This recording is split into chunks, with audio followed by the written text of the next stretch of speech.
اس عورت کو لگا تھا کہ اس کی چالاکیاں اور مکروہ ہتھ کنڈے اسے ہمیشہ ہر بازی جتوائیں گے، مگر اسے نہیں معلوم تھا کہ ایک معصوم اور مظلوم کی آہ اس کی کوکھ سے ایک ایسے عذاب کو جنم دے گی جسے دیکھ کر مسیحاؤں کی بھی چیخیں نکل جائیں گی، اور وہ اپنے ہی خون کو سینے سے لگانے کی بجائے اس سے خوفزدہ ہو کر بھاگے گی۔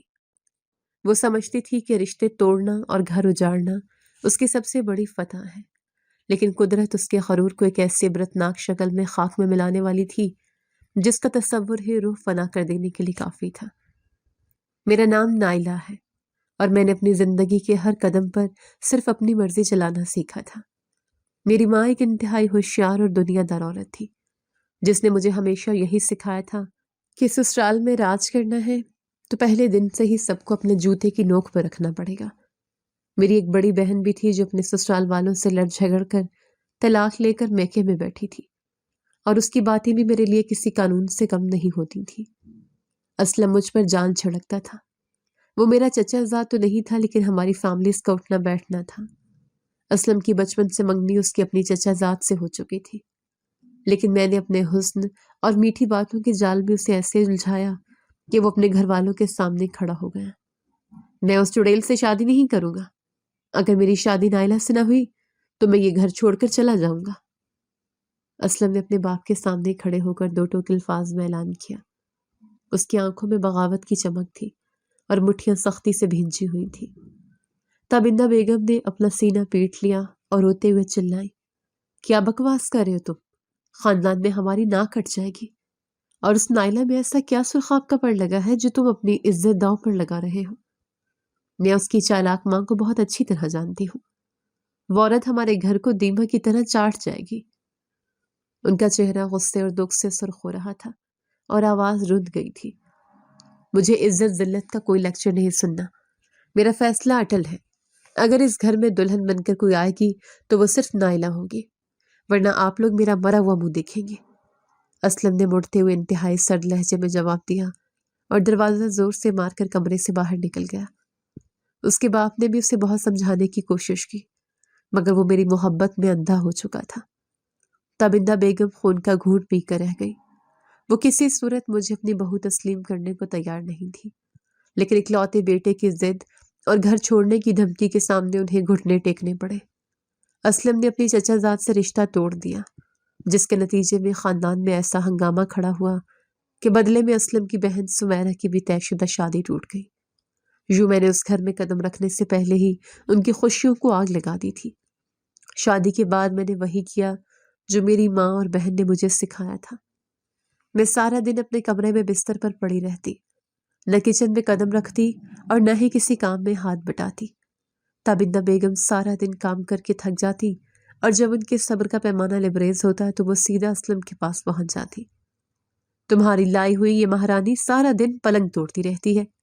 کیا میں نے اس عمر میں اس کی نوکری کرنے کے لیے اسے اس گھر میں رکھا ہے؟ تابندہ بیگم نے غصے سے ہانپتے ہوئے اسلم سے شکایت کی۔ ان کے ماتھے پر پسینہ چمک رہا تھا اور ہاتھوں میں کام کی وجہ سے تھکاوٹ عیاں تھی۔ امی جان، آپ کو کیا مسئلہ ہے؟ وہ بھی نئی نئی آئی ہے، اسے تھوڑا وقت دے، وہ خود کام سنبھال لے گی۔ آپ خام خام بات کا بتنگڑ بناتی ہیں۔ اسلم نے میری طرفداری کرتے اپنی ماں کو جھڑک دیا۔ اس کے لہجے میں ماں کے لیے کوئی لحاظ نہیں تھا۔ تابندہ بیگم نے بے بسی سے اپنے بیٹے کو دیکھا اور بولی، وقت دوں؟ اسے آئے ہوئے مہینہ ہونے والا ہے، اس نے آج تک پانی کا ایک گلاس اٹھا کے نہیں پیا۔ تم اپنی بیوی کی محبت میں اندھے ہو چکے ہو اسلم، لیکن یاد رکھنا یہ عورت ایک دن تمہیں سڑک پر لے آئے گی۔ اس دن میری اور تابندہ بیگم کی پہلی باقاعدہ لڑائی ہوئی۔ میں نے بھی انہیں کھری کھری سنا دی۔ میں کوئی آپ کے گھر کی نوکرانی نہیں بننے آئی، میرے ماں باپ نے مجھے نازوں سے پالا ہے۔ اگر آپ کو کام کرنے میں اتنی تکلیف ہے تو کوئی ماسی رکھ لیں۔ میں نے نہایت ڈٹائی سے ان کی آنکھوں میں آنکھیں ڈال کر کہا۔ اصل میری محبت میں اندھا تھا، اس لیے وہ ہر بات میں میرا ہی ساتھ دیتا تھا، لیکن میری ماں کہتی تھی کہ مرد کو جتنا دبا کر رکھو اتنا ہی وہ قابو میں رہتا ہے۔ اس لیے میں نے اسلم کے سامنے بھی مظلومیت کا ناٹک جاری رکھا۔ کچھ دن مزید گزرے تو اسلم نے مجھے رات کو اپنے پاس بٹھایا اور پیار سے سمجھانے لگا، نائلہ میری جان، تم جانتی ہو میں تم سے کتنا پیار کرتا ہوں، لیکن امی سارا دن اکیلی کام کرتی ہیں۔ تم تھوڑا بہت کچن کا کام دیکھ لیا کرو تاکہ گھر کا ماحول خراب نہ ہو۔ اور مجھے بھی روز روز کی یہ چک چک نہ سننی پڑے۔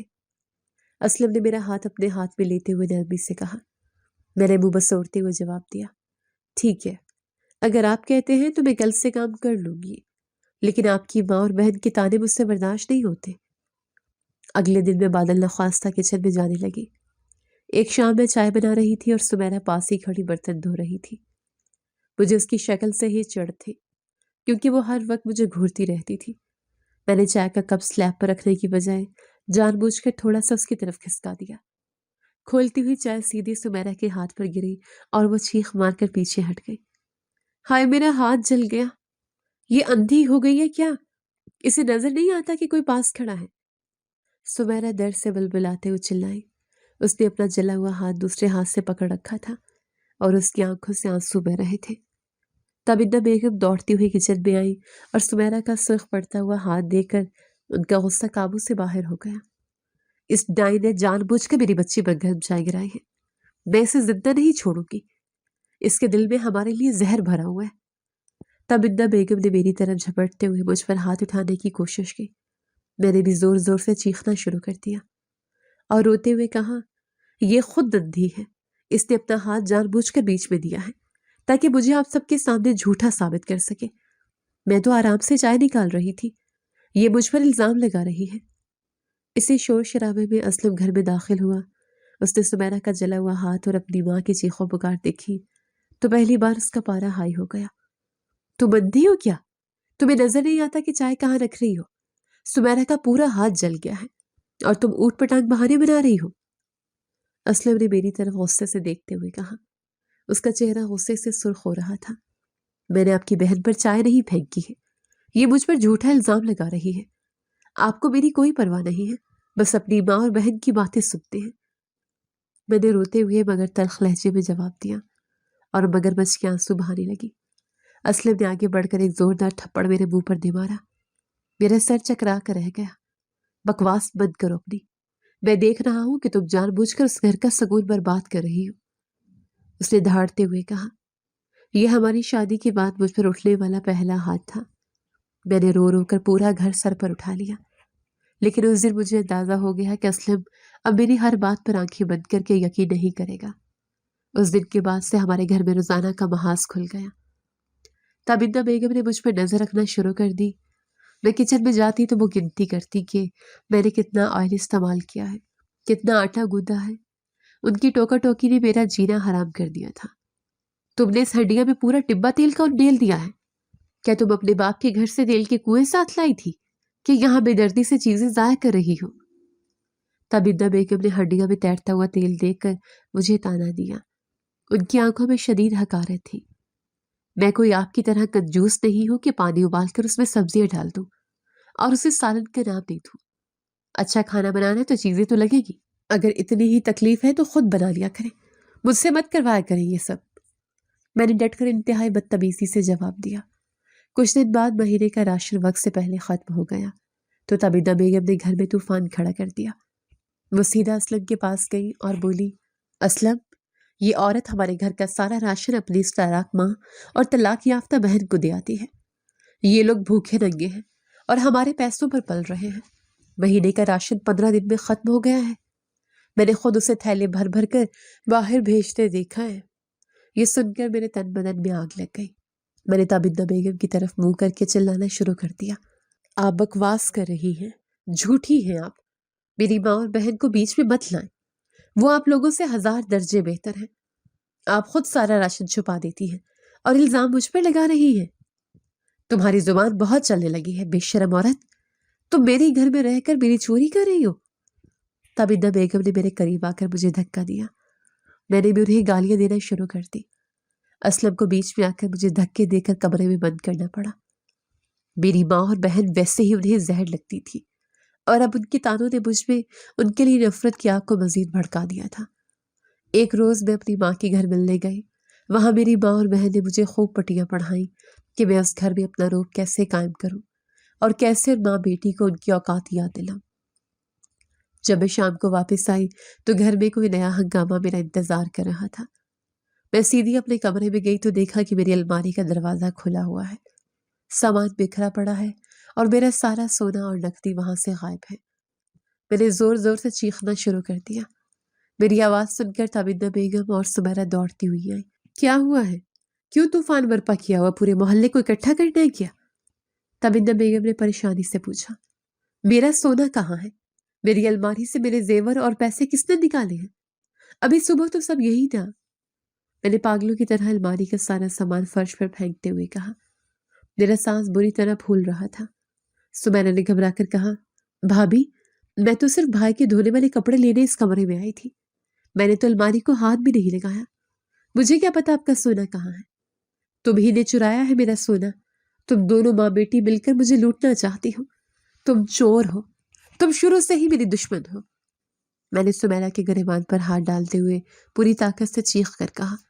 سمیرہ نے مجھے پیچھے کی طرف دھکا دیا اور تابندہ بیگم نے مجھے بالوں سے پکڑ کر پیچھے کھینچا۔ میری بیٹی کو ہاتھ مت لگانا ڈائن۔ تم خود اپنا سونا اپنی ماں کے گھر دے آئی ہو اور الزام میری بچی پر لگا رہی ہو۔ تابندہ بیگم نے غصے سے چلاتے ہوئے کہا۔ ہم دونوں میں شدید ہاتھا پائی شروع ہو گئی۔ میں نے سمیرہ کے چہرے پر ناخن مار کر خون نکال دیا اور تابندہ بیگم کو زوردار دھکا دے کر فرش پر گرا دیا۔ وہ درد سے کراہنے لگی۔ اسلم گھر آیا تو اس نے یہ سارا منظر دیکھا۔ میں نے روتے ہوئے اس کے قدم پکڑ لیے اور گڑ گڑا کر کہا، اسلم، تمہاری ماں اور بہن نے میرا سارا زیور چرا لیا ہے اور اب مجھے مار رہی ہے۔ مجھے اس گھر میں نہیں رہنا۔ یہ لوگ مجھے جان سے مار دیں گے۔ میں نے ہچکیاں لیتے ہوئے کہا۔ اسلم اس روز روز کی بک بک اور جھگڑوں سے شدید ذہنی اذیت کا شکار ہو چکا تھا۔ وہ پاگلوں کی طرح اپنا سر پکڑ کر صوفے پر بیٹھ گیا۔ بس کر دو، خدا کے لیے بس کر دو، تم سب نے میرا دماغ خراب کر دیا ہے۔ میں گھر آتا ہوں سکون کے لیے اور یہاں روز ایک نیا تماشا لگا ہوتا ہے۔ اس نے دھاڑتے ہوئے کہا۔ اس نے نہ میری سنی اور نہ ہی اپنی ماں کی صفائیاں سنی۔ اس نے فیصلہ کر لیا تھا کہ وہ اب اس گھر کے ماحول میں مزید نہیں رہ سکتا۔ اگلے ہی دن اسلم نے مستری بلوائے اور چھت میں میرے لیے ایک الگ چھوٹا سا کچن بنوا دیا۔ نائلہ، آج کے بعد تم چھت پر اپنا کھانا خود بناؤ گی اور نیچے والوں سے تمہارا کوئی واسطہ نہیں ہوگا۔ تم نیچے کا کوئی کام نہیں کرو گی اور نہ ہی ان کے معاملات میں بھولو گی۔ مجھے اس گھر میں اب کوئی جھگڑا نہیں چاہیے۔ اسلم نے تھکے ہوئے اور فیصلہ کن انداز میں کہا۔ میں دل ہی دل میں بہت خوش تھی کہ میری چال کامیاب ہو گئی اور مجھے ساس اور نند کی منحوس شکل دیکھنے سے نجات مل گئی۔ لیکن گھر کے روزمرہ کے جھگڑوں اور میری فضول خرچوں کی وجہ سے اسلم کے پاس پیسے ختم ہونے لگے تھے۔ اس کا کاروبار ٹھیک نہیں چل رہا تھا اور گھر کے 2 حصے ہونے کی وجہ سے خرچے دگنے ہو گئے تھے۔ بجلی کا بل، گیس کا بل اور راشن سب ڈبل ہو گیا تھا۔ اسلم نے رات کو بستر پر لیٹتے ہوئے پریشانی سے کہا، نائلہ، حالات بہت خراب ہو رہے ہیں، خرچے پورے نہیں ہو رہے۔ میں نے فیصلہ کیا ہے کہ میں دبئی چلا جاؤں۔ وہاں کچھ کما لوں گا تو ہمارے حالات ٹھیک ہو جائیں گے، ورنہ ہم سڑک پر آ جائیں گے۔ دبئی جانے کے لیے اسے بھاری رقم کی ضرورت تھی، جو اس نے شہر کے ایک مشہور اور خطرناک گنڈے جلال انصاری سے ادھار لی۔ جلال انصاری ایک نہایت بدمعاش اور ظالم انسان تھا، لیکن اسلم کی مجبوری تھی اور اس نے بغیر سوچے سمجھے اس سے سود پر رقم اٹھا لی۔ جب اسلم کے جانے کا وقت آیا تو میں نے اس کے سامنے خوب رونا دھونا کیا اور اس سارے معاملے کا اور اسلم کی ملک چھوڑ کر جانے کا سارا ملبہ تابندہ بیگم کے سر تھوپ دیا۔ اسلم، یہ سب تمہاری ماں کی وجہ سے ہو رہا ہے۔ اگر وہ مجھے تنگ نہ کرتی تو ہمارا گھر الگ نہ ہوتا اور تمہیں یوں دیس چھوڑ کر نہ جانا پڑتا۔ میں ان لوگوں کو کبھی معاف نہیں کروں گی۔ میں نے اس کے گلے لگ کر روتے ہوئے کہا۔ اسلم کے دبئی جانے کے بعد تابندہ بیگم اور سمیرہ کے ساتھ میری جنگ ایک نئے اور بھیانک موڑ میں داخل ہونے والی تھی، کیونکہ اب اس گھر میں مجھے روکنے والا کوئی نہیں تھا اور میری ماں کی شہ پر ان دونوں ماں بیٹیوں کو زندہ درگور کرنے کا پورا ارادہ کر چکی تھی۔ اسلم کے دبئی جانے کے بعد اس گھر میں میرا مکمل راج قائم ہو گیا تھا۔ میں نے چھت والے حصے کو اپنی سلطنت بنا لیا تھا اور نیچے جھانک کر بھی نہیں دیکھتی تھی کہ تابندہ بیگم اور سمیرہ کس حال میں ہے۔ اسلم ہر مہینے مجھے بھاری رقم بھیجتا تھا، جسے میں اپنی مرضی سے اڑاتی تھی اور ان دونوں ماں بیٹیوں کے لیے ایک روٹی کا نوالہ بھی نیچے نہیں جانے دیتی تھی۔ میری ماں اور بہن اب روزانہ میرے پاس آ کر بیٹھ جاتی اور ہم تینوں مل کر ان کی بربادی کے منصوبے بناتے۔ تمہیں اب اس گھر کی مالکن بن کر رہنا ہے نائلہ۔ ان دونوں کو اتنی ڈھیل مت دینا کہ یہ تمہارے سر پر چڑھ جائے۔ اسلم کی کمائی پر صرف تمہارا حق ہے۔ میری ماں نے میرے کمرے میں صوفے پر ٹیک لگاتے ہوئے مجھے مشورہ دیا۔ ان کی آنکھوں میں ایک عجیب سی چمک تھی۔